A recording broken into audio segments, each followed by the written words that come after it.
முதலமைச்சர் பொறுத்தவரைக்கும் அவர் என்ன சொல்லியிருக்கிறார்னா, சென்ற முறை ஏப்ரல்ல இந்த டீலிமிட்டேஷன் பில் வரும்பொழுது அப்பொழுது தாவேகா அவருடைய கருத்தை அவர் சொல்லியிருந்தார். அதாவது ஸ்டேட்டஸ் கோ மெயின்டைன் பண்ணணும், எந்த விதத்திலையும் அந்த டீலிமிட்டேஷன் நம்ம ஏற்க முடியாது. 1975 2001 என்ன முடிவெடுத்தாங்க, இந்த 39 தமிழ்நாட்டுக்குரிய அந்த 39 நாடாளுமன்ற உறுப்பினர் 7.18 விழுக்காடு அது தொடர வேண்டும். இந்த டீலிமிட்டேஷன் பில் அமெண்ட்மெண்ட் இதை நம்ம ஆதரிக்க கூடாதுன்னு தான் முடிவெடுத்த அதே நிலைப்பாடு தான் தொடரும்ங்கிறதா அவர் முடிவெடுத்திருக்கிறார்.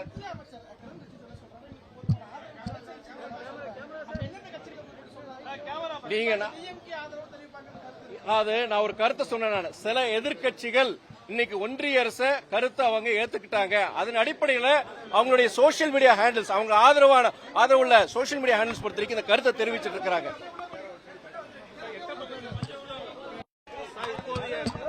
நான் ஒரு கேள்வி கேட்ட சொல்லிடுறேன்.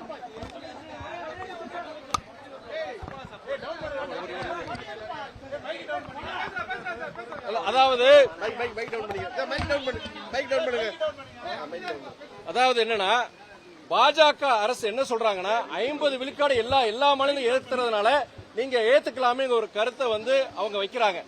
அதை ஏத்துக்கிற மாதிரி சில எதிர்கட்சிகளுடைய செயல்பாடுகள் இருக்கு. குறிப்பா அவங்களுடைய ஆதரவு சமூக வலைதளங்கள், தமிழ்நாட்டிலே சில எதிர்கட்சியோட சமூக வலைதளங்கள் சோசியல் மீடியா ஹேண்டில்ஸ் பொறுத்த வரைக்கும் இப்படி டீலிமிட்டேஷன் பில்ல நமக்கு 50% எல்லா மாநிலங்களுக்கும் ஒரே மாதிரி கூட்டுற மாதிரி இருந்துச்சுன்னா நம்ம அதை ஆதரிக்கலாம்ங்கிற கருத்தை வைக்கிறாங்க.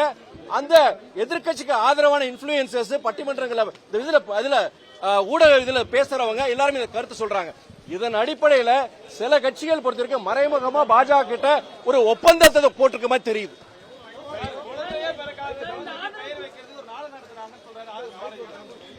அதாவது அவங்க அண்ணன் ஆர்.எஸ். பாரதியை பொறுத்த வரைக்கும் திமுக கருத்து சொல்லியிருக்கிறார். இது தமிழ்நாட்டுக்கு மாத்திரம் கிடையாது, இந்தியாவுக்கு மிகப்பெரிய ஒரு ஆபத்து. இந்த டீலிமிட்டேஷன் பில் அமெண்ட்மெண்ட் பில் வந்துருச்சுன்னா தமிழ்நாட்டுக்கு மாத்திரம் கிடையாது, குறிப்பா சிறுபான்மையினருக்கு இஸ்லாமியருக்கு கிறிஸ்தவர்களுக்கு சிறுபான்மையினருக்கு மிகப்பெரிய ஆபத்தை உருவாக்குறதா இந்த டீலிமிட்டேஷன் பில். இதுக்கு உதாரணம் பொறுத்தவரைக்கும் அஸ்ஸாம் நடந்திருக்கு. அங்க பொறுத்த தொகுதி மறுவரை செய்யும் பொழுது இஸ்லாமியருக்கு கிறிஸ்தவர்களுக்கு பாதிப்பை உருவாக்கக்கூடிய கொண்டு வந்திருக்கிறாங்க. இன்னைக்கு அங்க டெல்லியில பாஜக அரசு பொறுத்தவரைக்கும் எதிர்கட்சி தலைவர்கள் கூட்டணி கட்சிக்காரங்கிட்ட தலைவர்கிட்ட பேசுறாங்க. என்ன பேசுறாங்கன்னா, இந்த டீலிமிட்டேஷன் பில் நீங்க ஆதரிக்கணும், இதன் அடிப்படையில் நீங்க ஆதரிக்கணும்னு சொல்லிட்டு அந்த கருத்தை வைக்கிறாங்க. இதன் அடிப்படையில் தான் நீங்க அவசரமா கூட்டத்தை நம்ம கூட்டுக்கோம். நீங்க இந்த மழைக்கால கூட்டத்தோட நீங்க பாத்திருப்பீங்க, அவசரமா பில்ஸை பாஸ் பண்றாங்க செய்யறாங்க. இது நடந்துருச்சுன்னா தமிழ்நாடு மற்றும் இந்தியாவுக்கு மிகப்பெரிய ஆபத்து. அதை தடுத்து நிறுத்த வேண்டும். அதுக்காண்டிதான் இன்னைக்கு இந்த கூட்டத்தை கூட்டியிருக்கிறோம்.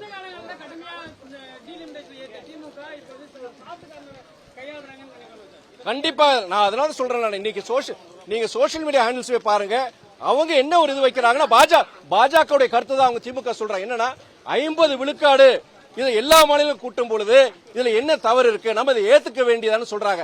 எண்ணிக்கை மாத்திரம் கிடையாது, இது சிறுபான்மையினுடைய அவங்களுடைய நலன்கள் பாதிக்கும். இன்னொன்னு என்னன்னா, இன்னைக்கு அந்த டீலிமிட்டேஷன் கமிஷன் ஒன்னு அமைக்க போறாங்க. அவங்களுக்கு அந்த முழு அதிகாரம் கொடுக்கும் பொழுது மாநிலங்களுக்கு எந்த அதிகாரம் இருக்காது. நாளைக்கு அவங்க இஷ்டத்துக்கு இந்த மாதிரி சட்டங்கள் தொகுதி மறுவரை நாளைக்கு எப்படி வேணா அவங்க செய்யலாம். இன்னைக்கு பொறுத்தவரைக்கும் 2/3 மெஜாரிட்டி அவங்களுக்கு வேணும் பார்லிமெண்ட்ல. நாளைக்கு இந்த மாதிரி பாஸ் பண்ணிட்டாங்கன்னா அந்த 2/3 மெஜாரிட்டி இல்லாம அந்த டீலிமிட்டேஷன் கமிஷன் வச்சுட்டு அவங்க நினைக்கிறத சாதிச்சுட்டு போயிடலாம்.